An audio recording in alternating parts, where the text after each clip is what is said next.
نحمده ونصلي ونسلم على رسوله الكريم اما بعد فاعوذ بالله من الشيطان الرجيم بسم الله الرحمن الرحيم ولله على الناس حج البيت من استطاع إليه سبيلا وقال النبي صلی اللہ علیہ وسلم الحج المبرور ليس له جزاء الا الجنة۔ میرے عزیز دوستوں، بھائیوں، خصوصاً میرے وہ دوست بھائی احباب جو اس سال حج پہ جا رہے ہیں، اللہ کے مہمان بنیں گے، اللہ کے رسول کے مہمان بنیں گے، دعا ہے کہ اللہ تعالیٰ ان کا حج اپنی بارگاہ میں قبول فرما لے۔ میرے بھائیوں، ہم نے الحمدللہ اللہ پاک نے ہمیں بھی توفیق دی، 2016 میں حج پہ گئے۔ اس سے پہلے عمرے پر بھی الحمدللہ 2 بار جا چکے ہیں، اللہ کی توفیق سے الحمدللہ ثم الحمدللہ۔ بہت سی چیزیں تجربات میں آئیں، مشاہدات میں آئیں، بہت سی چیزیں وہاں جا کر سامنے آئیں۔ تو جو حضرات حاجی اللہ کے در پہ جا رہے ہیں، کیوں نہ ہم اپنے وہ مشاہدات، وہ تجربات ان کے سامنے رکھ دیں، انشاءاللہ وہ حاجی بہت فائدہ اٹھائیں گے۔ اگر وہ ان چیزوں پر غور و فکر کریں گے، ان پہ عمل کریں گے، بہت زیادہ فائدہ اٹھائیں گے، بہت زیادہ انشاءاللہ تعالی۔ پہلی چیز، آپ حج پہ جا رہے ہیں تو حج کرنا سیکھ کے جائیں۔ آپ کو معلوم ہونا چاہیے حج کے فرائض کیا ہیں، واجبات کیا ہیں، کون سی چیز ایسی جس سے دم واجب ہو جاتا ہے، کون سی چیز ایسی ہے جس سے دم واجب نہیں ہوتا، کون سی چیز ایسی ہے کہ جو رہ جائے تو حج ہی نہیں ہوتا، کون سی چیز ایسی ہے کہ جو رہ جائے تو ثواب میں کمی آ جائے گی لیکن حج ہو جائے۔ کس دن کہاں ٹھہرنا ہے اور کتنا ٹھہرنا ہے، مینا میں کتنا ٹھہرنا ہے، مزدلفہ میں کتنا ٹھہرنا ہے، یہ ساری چیزیں ہم نے میرے عزیزوں وہاں جا کے دیکھا، حاجیوں کو جو سیکھ کر علماء کرام سے معلومات کر کے پوچھ کے نہیں جاتے تو وہاں جا کے ٹھوکرے کھا رہے ہیں، بس وہ حاضری لگا کے سمجھ لے آپ بیت اللہ کا الٹا طواف کر رہے ہیں۔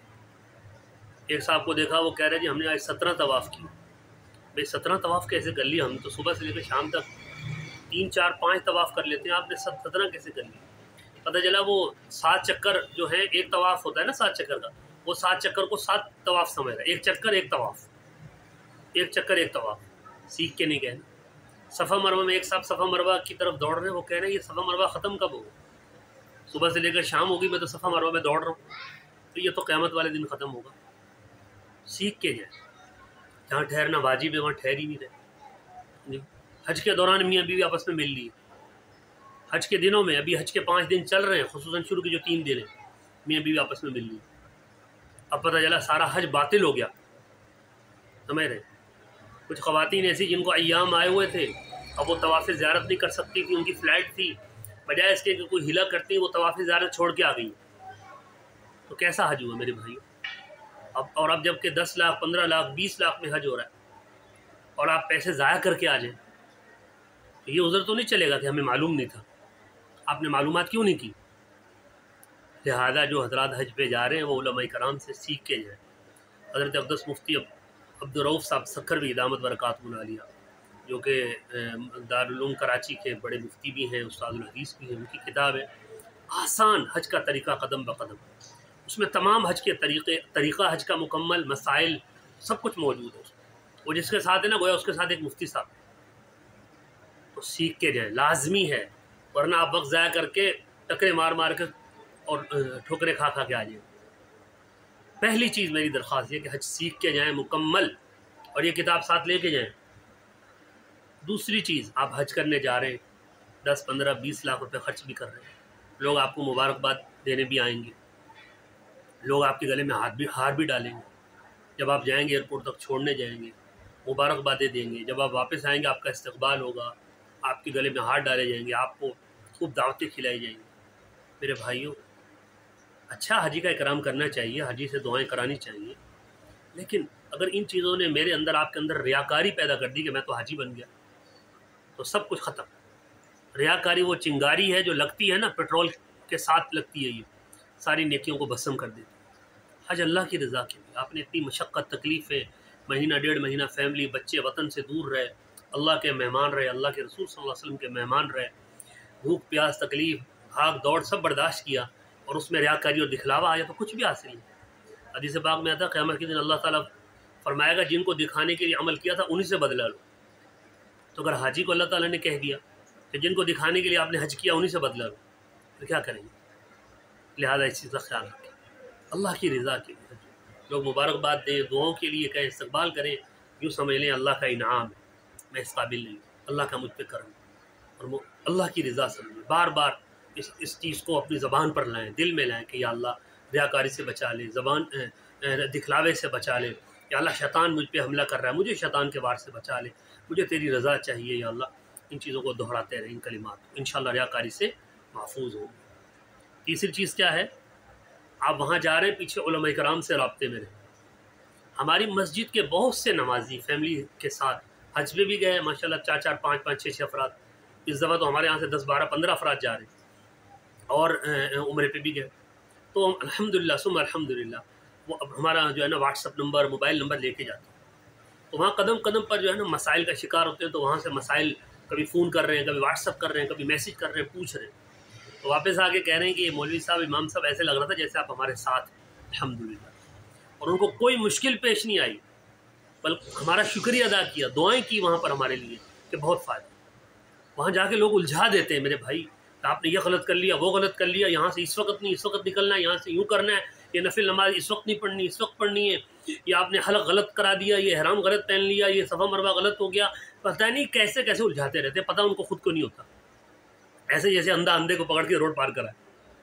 تو ایسے میں آپ کا اپنے امام صاحب، اپنے مفتی صاحب، جو اب مستند علماء کرام مفتیاں جن سے آپ کا ربط ہے، تعلق ہے، ان کا نمبر، رابطہ آپ کے ساتھ رہے، تاکہ کوئی بھی مشکل پیش آئے اپنے علماء کرام سے فوراً پوچھ لیں، ان سے رابطہ کر کے سمجھ لیں کہ حضرت مسئلہ یہ آ رہا ہے، اس کی وضاحت کریں، آپ بہت سہولت محسوس کریں گے، یہ کر کے دیکھیں، بہت سہولت محسوس کریں گے انشاءاللہ تعالیٰ۔ تین چیزیں ہو گئی۔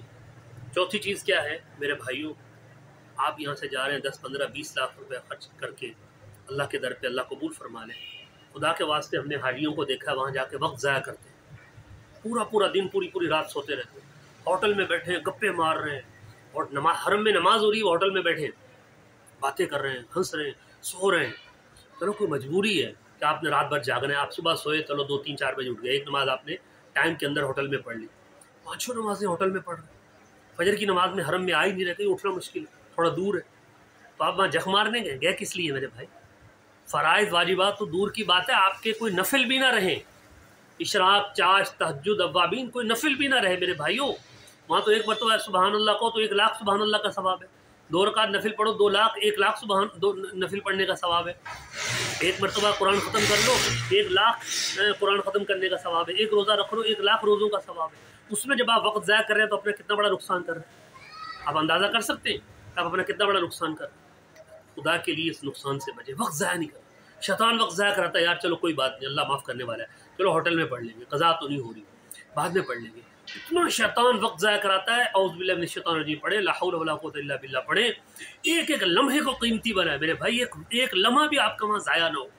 خدا کی قسم جب وہاں سے یہاں آ جاتے ہیں، جب ہم عمرہ کر کے گئے واپس آئے، عمرہ کرنے گئے تو یہاں کے افسوس کرتے تھے، ہو یہ وقت ضائع ہوا، یہ وقت ضائع ہوا، دوبارہ عمرہ کرنے گئے پھر آ کے پچھتاتے تھے، جب حج کر کے آئے پھر پچھتاتے ہیں آ کے، یا اللہ ایک دفعہ دوبارہ بلا لیجئے، پھر جو ہے وقت ضائع ہوگا ہم اس کی تلافی کریں۔ ہم آپ سے درخواست کر رہے ہیں کہ وقت ضائع نہ کریں، نماز، تلاوت، قرآن، تہجد، نوافل، روزہ، جو آپ کے جو ہے وقت کو پورا۔ وہاں پہ ہمارے ایک دوست تھے عقیل بھائی مرحوم، بڑے پیارے میرے بھائیوں کی طرح تھے، کہنے لگے بھائی میں تو تاجر ہوں، جب وہاں گئے نا کچھ لوگوں نے کہا جی امام کعبہ کے پیچھے نماز نہیں پڑھو، انہوں نے بولا کیا ہو گیا بھائی، ہم تو تاجر ہیں، پاکستان میں تجارت کر کے نفع کماتے ہیں، تو یہاں بھی اللہ سے تجارت کرنے ہیں، ایک نماز پڑھیں گے 1 لاکھ نماز کا ثواب ملے گا، تو یہاں حرم کو چھوڑ کے ہوٹل میں کیوں پڑھیں؟ تو کوئی لمحہ، کوئی وقت ضائع نہیں ہونا چاہیے میرے بھائی، اس چیز کا خیال رکھیے۔ 4 چیزیں ہو گئی۔ 5ویں چیز، لڑائی جھگڑے سے بچیں۔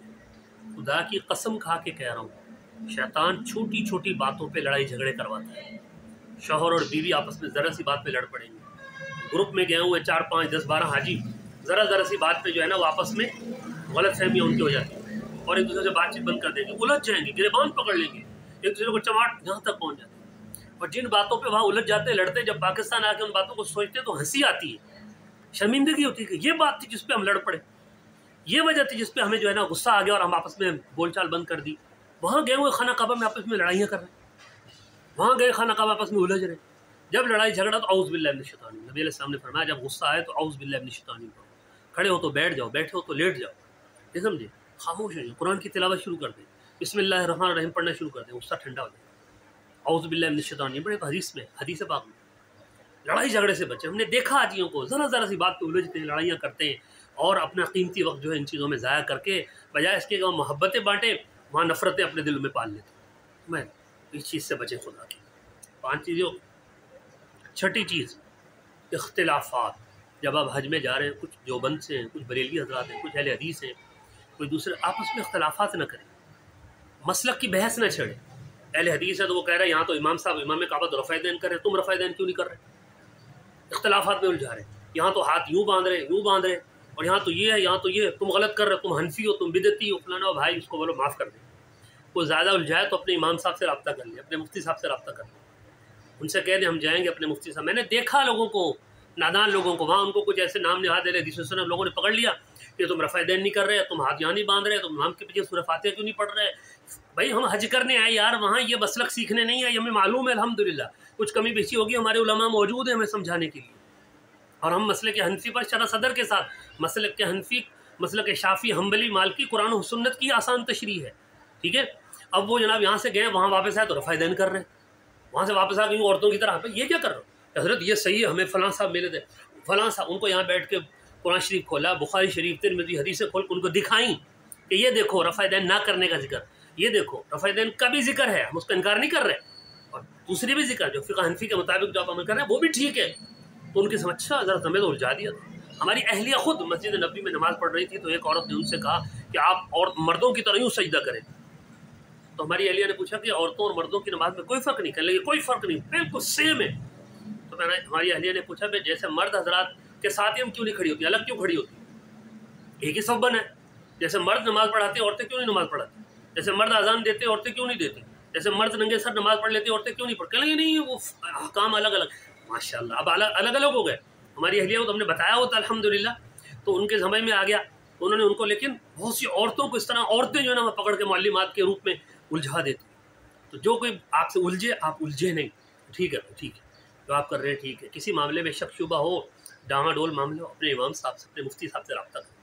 فاسألوا اہل الذکر ان کنتم لا تعلمون. جو چیز تم لوگ نہیں سمجھ پا رہے اپنے علماء سے پوچھو بھائی، اہل علم سے پوچھو، وہاں لوگوں کی باتوں میں نہیں آئے. ایک بدبخت جو ہے نا وہاں اعلان کر رہا تھا کہ جب مدینہ طیبہ آؤ تو حضور صلی اللہ علیہ وسلم کی قبر مبارک کی روزہ اطہر کی حاضری کی نیت نہ کرو، بلکہ مسجد نبوی کی حاضری کی نیت کرو. استغفر اللہ استغفر اللہ. کیوں؟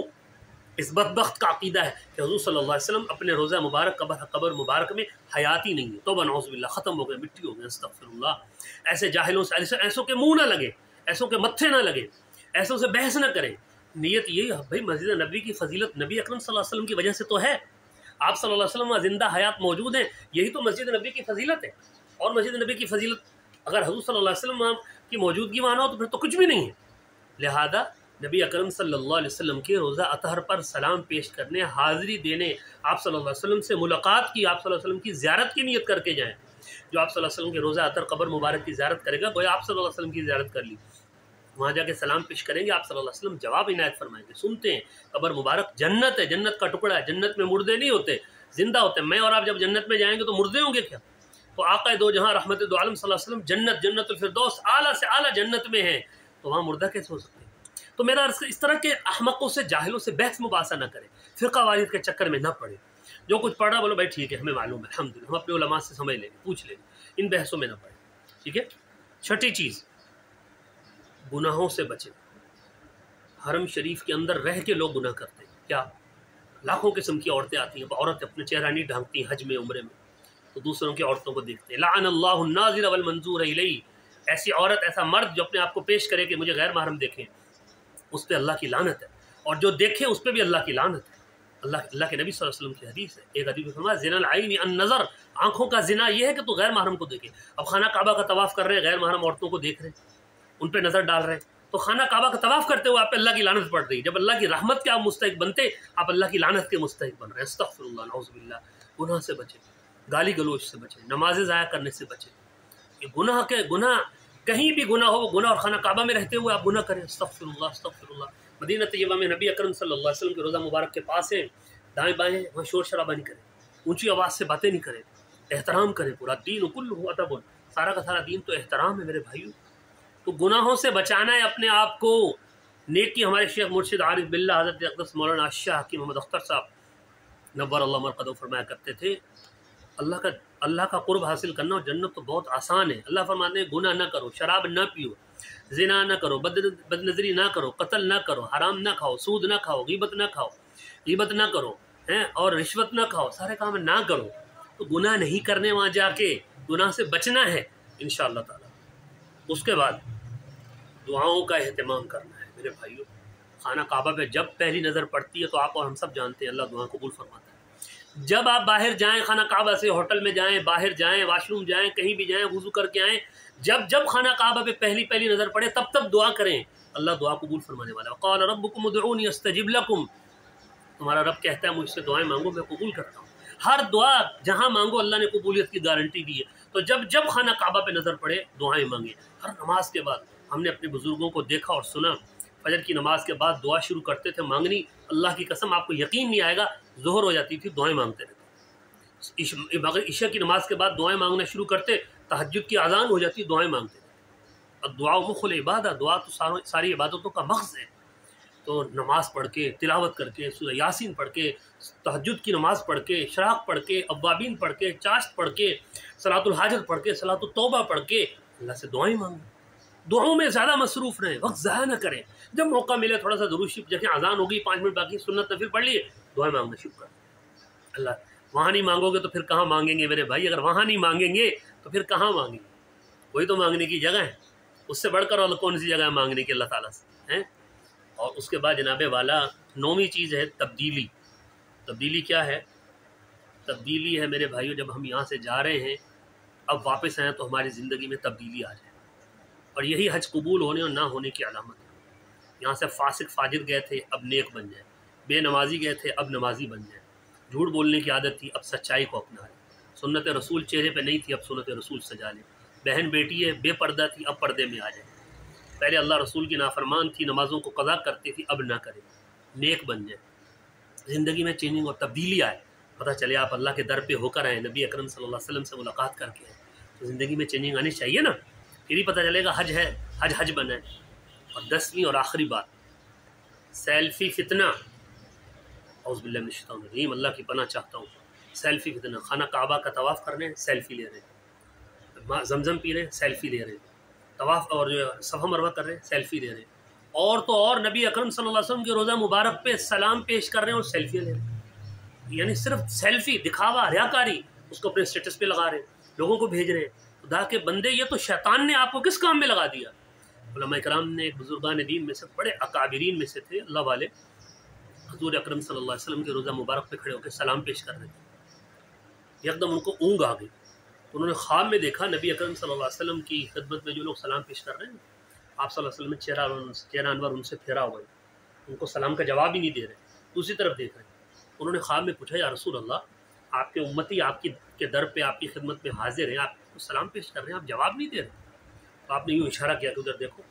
جب یوں دیکھا تو سینکڑوں لوگ امتی آپ صلی اللہ علیہ وسلم کے کیمرے لے کے کھڑے، سیلفیاں لے رہے ہیں اور جناب اپنی ویڈیوز اور تصویریں بنا رہے ہیں۔ آپ صلی اللہ علیہ وسلم نے اشارہ دیا کہ یہ تکلیف دہ چیز ہے جو مجھے ان کی طرف نظر رحمت ہی نہیں کرنے دی۔ خدا کے لیے اس موبائل پہ اور اس سیلفی فتنے پہ لعنت بھیجیں، اس پہ لعنت بھیجیں۔